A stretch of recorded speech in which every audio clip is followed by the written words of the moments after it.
Hello everyone, जय भीम, नमो बुद्धाय। स्वागत है आप सभी का ट्रुथ लिटरेचर में, वेदों में विज्ञान। तो आज की वीडियो के माध्यम से हम जानने का प्रयास करेंगे क्या वाकई में वेदों में विज्ञान है या फिर गप है। ऋग्वेद के प्राचीनतम ग्रंथ होने के कारण वेदों को अंधश्रद्धावश बहुत बार ईश्वर रचित और सारे संसार के असीम भंडार कह दिया जाता है। हालांकि प्राचीनता पूज्यता का पर्याप्त आधार नहीं हो सकती। पिछली 2-1 शताब्दियों से जब से पश्चिम ने विज्ञान के क्षेत्र में अभूतपूर्व आविष्कार करके संसार का नक्शा ही बदलना शुरू कर दिया है, भारत में एक अजीब किस्म की प्रतिक्रिया शुरू हुई है। दुनिया के बाकी हिस्सों में कहीं विज्ञान का विरोध हुआ तो कहीं उसका समर्थन, कहीं प्रतिस्पर्धा शुरू हुई तो कहीं उत्तरोत्तर जिज्ञासा पर भारत में विचित्र प्रतिक्रिया हुई। अंधश्रद्धालु हर वैज्ञानिक आविष्कार को पुराने शास्त्रों से सिद्ध करने लगे और अपने विस्मत मन को तसल्ली देते हुए कहने लगे कि यह तो हमारे पूर्वजों को पहले से ही ज्ञात। विज्ञान की उन्नति के प्रकाश में विदेशी और पश्चिमी सभ्यता के बुद्धिवाद से प्रभावित पढ़े लिखे हिंदू खुद ही धर्म के नाम पर प्रचलित मूर्खतापूर्ण और अज्ञान मूलक विश्वासों और रिवाजों की हंसी उड़ाने लगे। इससे आम हिंदू हीन भावना का शिकार हो गया। इससे बच निकलने का एक ही रास्ता था कि हिंदुओं में किसी प्रकार का आत्मविश्वास पैदा किया जाए। इसलिए हिंदू धर्म गुरुओं और अंग्रेजी पढ़े लिखे कुछ उन लोगों ने जो धर्म के मामले में आम हिंदू की तरह ही रूढ़िवादी थी, हर वाहियात और प्रथा हिंदू रिवाज व विश्वास की वैज्ञानिक व्याख्या देने की कोशिश कर दी ताकि उससे लोग चिपटे भी रहें और उनसे आत्मविश्वास भी पैदा हो जाए। यह सब ऊपर से आरोपित विज्ञान था, ना कि असलियत। अतः इस मुलम्बे में अभीष्ट व रचनात्मक परिणाम निकालने असंभव थे। इससे सिर्फ छद्म वैज्ञानिकता को बढ़ावा मिला, जो अंधविश्वास रूपी सिक्के का ही दूसरा पहलू है। चोटी को विद्युत चुंबकीय कोयल बताया जाने लगा और गंगा में नहाने के समर्थन में कहा जाने लगा कि अमुक यूरोपीय विद्वान ने सिद्ध किया है कि इससे पानी में ऐसे पदार्थ हैं जिससे रोग के कीटाणु एकदम मर जाते हैं। पूर्णिमा के दिन रखने वाले सत्यनारायण के व्रत के बारे में कहा जाने लगा कि यह सूर्य और चंद्र ग्रहण की गुरुत्वाकर्षण शक्ति का मुकाबला करने के लिए और दिवाली के दिन बेमतलब दिए जलाने के विषय में कहा जाने लगा कि यह प्रकाश इसलिए किया जाता है कि उस शाम को धरती से निकलने वाली विषैली गैसों को जलाया जा सके। इस प्रक्रिया में स्वामी दयानंद सरस्वती ने वेदों के मंत्रों के अपने ही ढंग से अर्थ करके वेदों से सारा विज्ञान निकालने का प्रयास किया। इसके बाद लोगों ने बहुत बड़े भाग ने यह विश्वास व्यक्त करना शुरू कर दिया कि हमारे वेदों में सारा विज्ञान है। इससे ज्यादा प्रभावजनक बनाने के लिए उन्होंने यहाँ तक कहा, और यह बात कई विद्वानों की पुस्तकों में लिखी भी मिलती है कि पश्चिम का सारा विज्ञान वेदों से निकला है। जर्मनी वाले हमारे वेद ले गए थे, उन्हीं से उन्होंने विज्ञान सीखा। इससे न केवल विज्ञान के प्रति उत्तरोत्तर जिज्ञासु बढ़ाने के मार्ग में बाधा खड़ी हुई, बल्कि लोगों में मिथ्या असंतोष का भी भाव पैदा हुआ और परिणाम स्वरूप वे भविष्य की ओर देखने की अपेक्षा अंतर्मुखापेक्षी बन गए। लेकिन इस संदर्भ में जो प्रश्न पैदा होते हैं उनका उत्तर स्वामी दयानंद ने पहले से लेकर आज तक किसी ने नहीं दिया। सबसे पहला प्रश्न तो यह उठता है कि यदि वेदों में वास्तव में विज्ञान था तो हजारों सालों से उन्हें पढ़ने, कंठस्थ करने और उन पर भाष्य लिखने वाले हिंदुओं ने कोई आविष्कार विदेशी वैज्ञानिकों से पहले क्यों नहीं किया? दूसरा, यदि वेदों में विज्ञान था तो प्राचीन काल में बड़े बड़े वेदज्ञ विद्वानों में से किसी ने भी इसका उल्लेख क्यों नहीं किया? वेदों के जो प्राचीन भाष्य मिलते हैं जिनमें एकाएक वैज्ञानिक सत्य का परिचय मिलते हैं, जिनमें से एक एक शब्द की व्याख्या की गई है, उनमें वेदों के जो अर्थ किए गए हैं उनसे किसी वैज्ञानिक सत्य का परिचय क्यों नहीं मिला? यह सवाल पैदा होता है। क्या 19वीं शताब्दी के मध्य तक सभी वेदज्ञ विद्वान मूर्ख थे जो उन्हें वेदों के मंत्रों से ठीक अर्थ ना सूझ सके और वे उनसे विज्ञान ना निकाल सके? जब हजारों वर्षों से वेद ना पढ़ने वाले हिंदुओं को कोई विज्ञान वेदों में नहीं सूझा तो यहाँ से वेद ले जाकर पढ़ने वाले जर्मनों को विज्ञान कैसे मिल गया? यह सवाल है। क्या जर्मनों के वेद पढ़ने से संसार भर के वैज्ञानिकों पर उसका अदृश्य प्रभाव पड़ गया जो इसलिए नए नए वैज्ञानिक आविष्कार कर दिखाए? इन प्रश्नों का संतोषजनक उत्तर आज तक न मिल पाने के कारण हर व्यक्ति जो वेद पढ़ सकता है उनकी ओर इस विचार से उन्मुख होता है कि क्या वास्तव में उनमें विज्ञान है या सिर्फ अर्थ बदलकर पहुंचा पहुंची की गई है। इसी उद्देश्य से किए गए ध्यान के परिणाम स्वरूप व्यक्ति इस निश्चय पर पहुंचता है कि वेदों में कई छोटी छोटी बातें भी विज्ञान विरुद्ध है। ऐसे में बड़े बड़े जटिल आविष्कारों की उनसे आशा नहीं की जा सकती। उनके नाम तक की गंध वेदों में नहीं मिलती। क्या कोई बता सकता है कि वेद के किस शब्द का अर्थ telephone, television, rocket, tape recorder, gramophone, fridge, बिजली का पंखा, सिलाई मशीन, रेलगाड़ी, radio, printing press, motorcycle, scooter, परमाणु बम, हाइड्रोजन बम, कंप्यूटर और टेलीप्रिंटर का जिक्र आता है?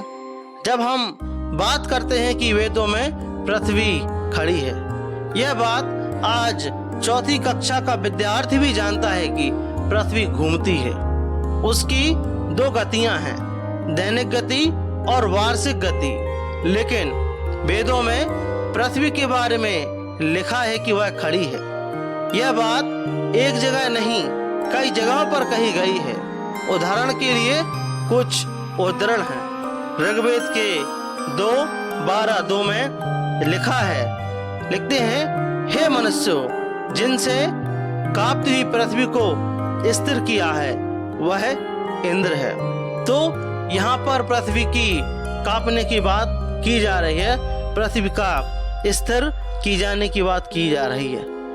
इसके आगे जब हम यजुर्वेद खोलते हैं तो उसमें यजुर्वेद के 2:32 में लिखते हैं, पृथ्वी च द्रणयेन, मतलब जिस देवता ने पृथ्वी को स्थिर किया।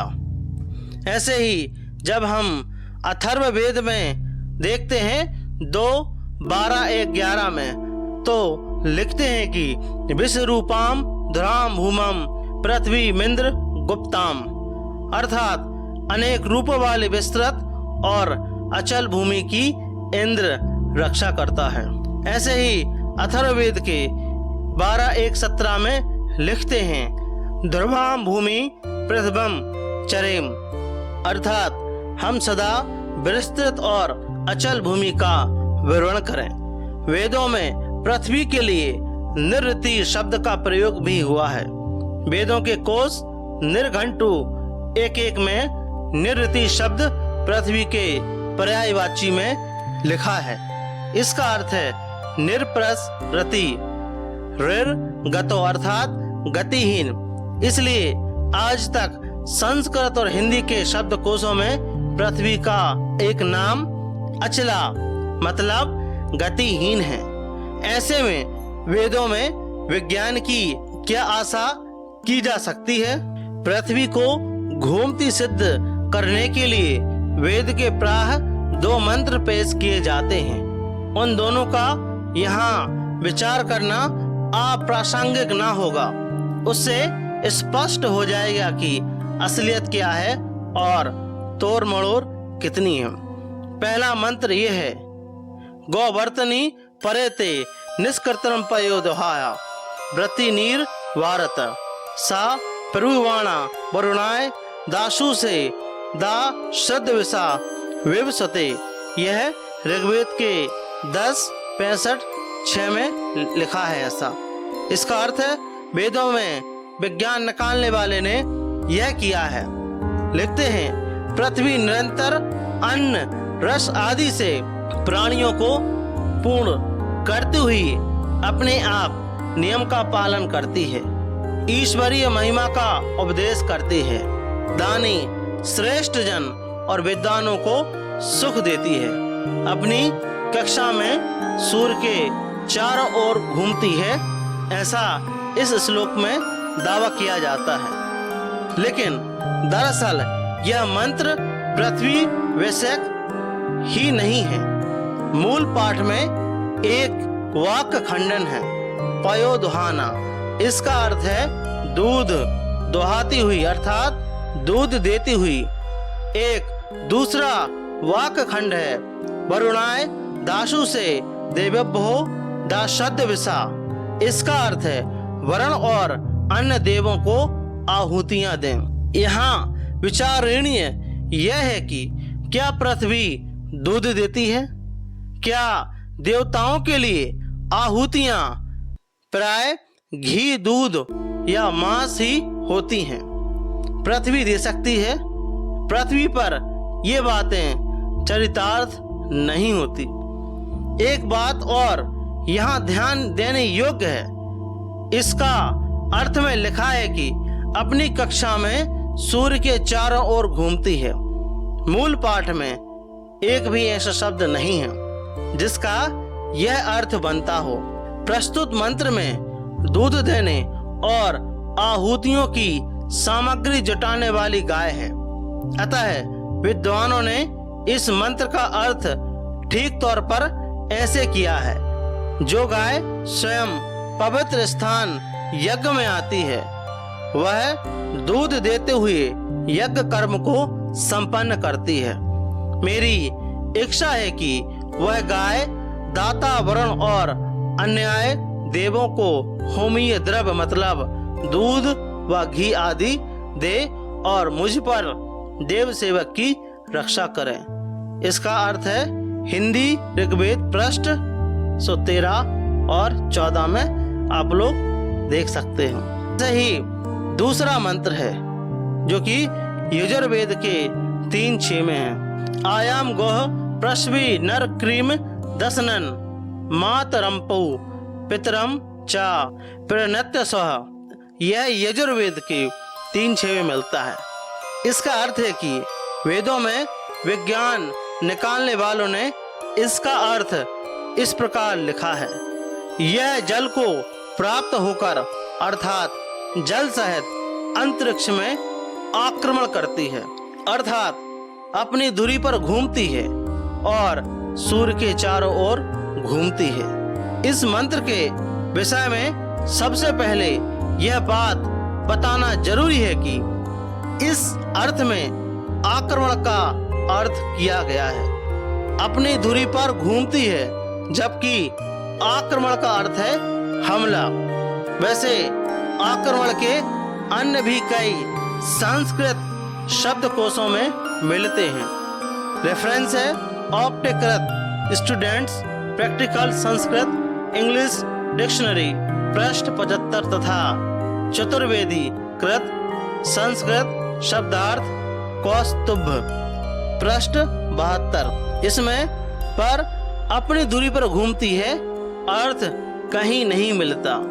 दूसरे वेद मंत्र में वे शब्द नहीं मिलते जिनका अर्थ सूर्य के चारों ओर घूमती है, ऐसा किया गया है। इन दोषों के कारण यह अर्थ सर्वथा त्याज्य एवं हेय है। इस मंत्र के सही अर्थ का पृथ्वी या सूर्य के घूमने व स्थिर होने से दूर का भी संबंध नहीं है। इस मंत्र का देवता अग्नि है, अतः इसमें अग्नि का वर्णन किया गया है। नृत्य में कहा है कि मंत्र रचयिता ऋषि ने जिस देवता की कृपा प्राप्त करने के लिए स्तुति की है वह उस मंत्र का देवता है। तो इस मंत्र में क्या लिखते हैं 7:1 में, इस मंत्र का देवता अग्नि होने के कारण इसमें अग्नि की स्तुति की है, सही अर्थ है। ऊपर लिखे अर्थ में भूल से भी अग्नि का नाम नहीं आया, अतः यह अर्थ किसी प्रकार भी मान्य नहीं हो सकता। जब स्वयं वेदों में इस मंत्र को अग्नि विषय कहा है तब इस ऊटपटांग अर्थ को कोई सही कैसे माने। एक पुराने भाष्यकार आचार्य उभट ने लिखा है, यहाँ अग्नि की पर और अपर रूप से स्थिति की गई है। इसी प्रकार दूसरे आचार्य महीधर ने लिखा है कि यहाँ अग्नि की पर और अपर रूप से स्थिति की है। उक्त दोनों वेद भाष्यकर्ताओं ने इस मंत्र का अर्थ इस प्रकार निकाला है। क्या है?